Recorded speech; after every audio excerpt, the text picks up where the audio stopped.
انجام دیا کہ ان آسمانی کتابوں کو میں نے جب اٹھایا اور اس کو جب لکھا اپنی تحریر میں ڈھالا تو کیا کیا؟ کہیں حذف کر دیا، کہیں اضافہ کر دیا، کہیں ترتیبات بدل دی۔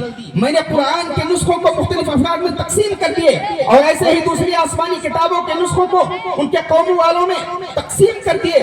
سب لوگوں نے پڑھا لیکن کسی طرف سے کوئی آواز نہیں آئی۔ آئی اگر آواز، اگر کسی نے صدا لگائی، کسی نے ندا لگائی تو کون تھے؟ وہ مسلمان تھے جو قرآن پڑھتے تھے، قرآن سیکھے ہوئے تھے، قرآن کو جانتے تھے۔ ان لوگوں نے جب قرآن کے نسخوں کو دیکھا تو کہا اس میں رد و بدل ہے، اس میں تغیر ہے، اس میں تبدیلی ہے، اس میں حذف و اضافہ ہے۔ اس کے بعد جب میرے جناب میں شکایتیں آنے لگی تو میرے دل کی دنیا بدل گئی اور اس وقت میں نے عہد کیا یقیناً یہ دین سچا ہے، یہ کتاب سچی ہے، وہ اللہ سچا ہے، اللہ رب العالمین کی نازل کردہ کتاب سچی ہے۔ اور اس کے بعد میں نے دین اسلام کو سینے سے لگا لیا، میدان اسلام میں داخل ہو گیا۔ دیکھیے قرآن کی عظمت ہمیں سمجھنا چاہیے۔ قرآن کی عظمت کے تعلق سے میرے محترم سامعین کرام، جو شخص قرآن کو پڑھتا ہے، جو قرآن کو سیکھے ہوئے ہوتا ہے، یقین مانے کہ اللہ رب العالمین انہیں بلندیاں عطا کرتا ہے، بلند مقام پر فائز کرتا ہے۔ جناب نافع بن الحارث رضی اللہ تعالیٰ عنہ کی روایت ہے، آپ بیان کرتے ہیں کہ جناب عمر فاروق رضی اللہ تعالیٰ عنہ کا زمانہ ہے اور مکہ کی گورنری آپ نے میرے سپرد کی تھی، یعنی مکہ کا مجھے گورنر بنا دیا تھا۔ میں مکہ کا گورنر بن کر کے مکہ کی گورنری کر رہا تھا۔ جناب عمر فاروق رضی اللہ تعالیٰ عنہ کی مکہ آمد ہوتی ہے اور جب مجھے خبر ہوتی ہے کہ خلیفہ وقت آ رہے ہیں، جناب عمر فاروق رضی اللہ تعالیٰ عنہ تشریف لا رہے ہیں، تو میں نے کیا کیا؟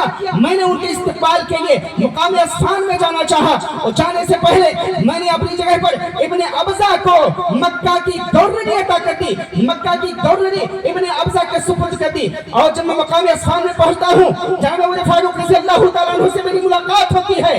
عمر فاروق رضی اللہ تعالیٰ عنہ جیسے مقام اصفہان میں مجھے دیکھتے ہیں، کہتے ہیں نافع میں نے آپ کو مکہ کا گورنر بنا کر کے بھیجا تھا، آپ مکہ اور باشندگان مکہ کو کس کے حوالے کر کے آئے ہیں؟ مقام اصفہان میں آ کر کے آپ میرا استقبال کر رہے ہیں، ماجرا کیا ہے؟ جناب نافع بن عبد الحارث رضی اللہ تعالیٰ عنہ کہتے ہیں کہ میں نے مکہ کی گورنری ابن ابزہ کے سپرد کی ہیں۔ وہ سوال کرتے ہیں، خلیفہ وقت ہیں، کہ ابن ابزہ کون ہیں؟ جناب نافع بن عبد الحارث رضی اللہ تعالیٰ عنہ جواب دیتے ہیں انہو عالم بالقرآن، انہو عالم بکتاب اللہ عز و جل، انہو عالم بالفرائض۔ وہ جواب دیتے ہیں کہ وہ قرآن کریم کا علم زیادہ رکھنے والے ہیں، قرآن کریم کے قاری ہیں، قرآن کریم کے پڑھنے والے ہیں، قرآن علوم کو جاننے اور سمجھنے والے انسان ہیں۔ اور ایسے ہی انہو عالم بالفرائض، فرائض کا علم بھی آپ کے ہاں کوٹ کوٹ کر آپ کے سینے میں بھرا ہوا ہے، بہت زیادہ فرائض کا علم جانتے ہیں۔ فرائض کیا ہے میرے محترم سامعین؟ یہ جو جائیدادیں ہوتی ہیں، دادا مر گئے، ساری جائیداد کے مالک والد محترم بن کر کے بیٹھ گئے، والد مریں گے تو ہم بن جائیں گے، ہم مریں گے ہمارے بیٹے بن جائیں گے، یعنی بہنوں کا کوئی حصہ نہیں ہے، پھوپھیوں کا کوئی حصہ نہیں ہے، ماں کا کوئی حصہ نہیں ہے۔ جبکہ شریعت نے سب کا حصہ مقرر کیا ہے، تو ابن ابزہ کی جو خصوصیات جناب نافع بن عبد الحارث رضی اللہ تعالیٰ عنہ نے جناب عمر فاروق رضی اللہ تعالیٰ عنہ کو بتلایا، کیا بتلایا؟ انہو عالم بکتاب اللہ عز و جل، انہو عالم بالفرائض، کہ وہ اللہ کی کتاب کا علم رکھنے والے ہیں، وہ فرائض کا علم رکھنے والے ہیں۔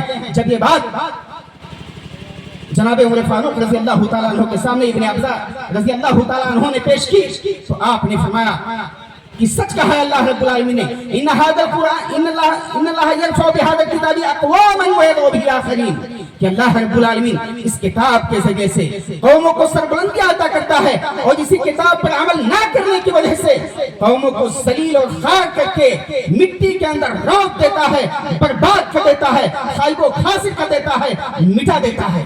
یہ قرآن کریم کی عظمت ہے، یہ قرآن کریم کی عظمت ہے۔ جناب ابو سعید بن المعلا رضی اللہ تعالیٰ عنہ کی روایت ہے، امام المحدثین جناب امام بخاری رحمۃ اللہ علیہ نے اپنی صحیح بخاری کے اندر کتاب و فضائل القرآن کے اندر ایک باب قائم کر کے اس حدیث کو ذکر کرتے ہیں. وہ کہتے ہیں کہ ابو سعید بن المعلیٰ رضی اللہ تعالیٰ عنہ ایک بار نماز پڑھ رہے تھے. نبی اکرم صلی اللہ علیہ وسلم کا گزر ہو رہا ہے. نبی اکرم صلی اللہ علیہ وسلم ابو سعید بن المعلیٰ رضی اللہ تعالیٰ عنہ کو بلاتے ہیں, آواز دیتے ہیں کہ ابو سعید آؤ میرے پاس, ابو سعید آ جاؤ میرے ہاں. یہ کون کہتا ہے؟ نبی اکرم صلی اللہ علیہ وسلم. کس سے کہتے ہیں؟ ابو سعید بن المعلیٰ سے.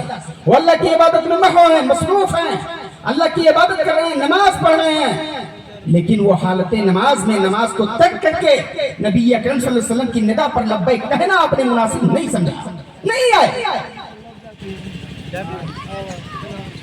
جب نماز سے فارغ ہوتے ہیں, نبی اکرم صلی اللہ علیہ وسلم کے پاس پہنچتے ہیں.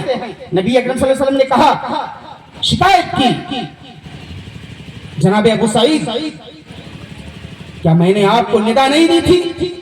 کیا میں نے آپ کو نہیں بلایا تھا؟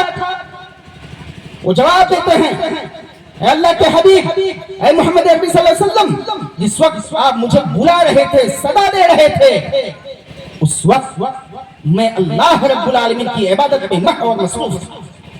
اللہ کی عبادت کو میں ترک کرنا مناسب نہیں سمجھا. میں نماز پڑھ رہا تھا اور نماز کی حالت میں نے آپ کا جواب دیا اور نہ میں نماز ترک کر کے آپ کے پاس آیا. نماز پڑھ لیا ہوں, اب آپ کے جناب میں حاضر ہوا. یہ کون کہتے ہیں؟ ابو سعید بن المعلیٰ رضی اللہ تعالیٰ. نبی اکرم صلی اللہ علیہ وسلم سے, نبی اکرم صلی اللہ علیہ وسلم نے ان سے کہا کہ کیا آپ نے قرآن کریم کی اس بات کو نہیں پڑھا ہے, یا ایھا الذین آمنوا استجیبوا للہ والرسول اذا دعاکم, کہ اے مومنو جب اللہ اور اس کے رسول کی جانب تمہیں بلایا جائے تو تم ان کی باتوں پر لبیک کہتے ہوئے ان کی باتوں کو سننے کی کوشش کرو. کیا آپ نے نہیں سنا؟ وہ کہتے ہیں, اللہ کے رسول, میں نماز نہیں چھوڑنا چاہتا, میں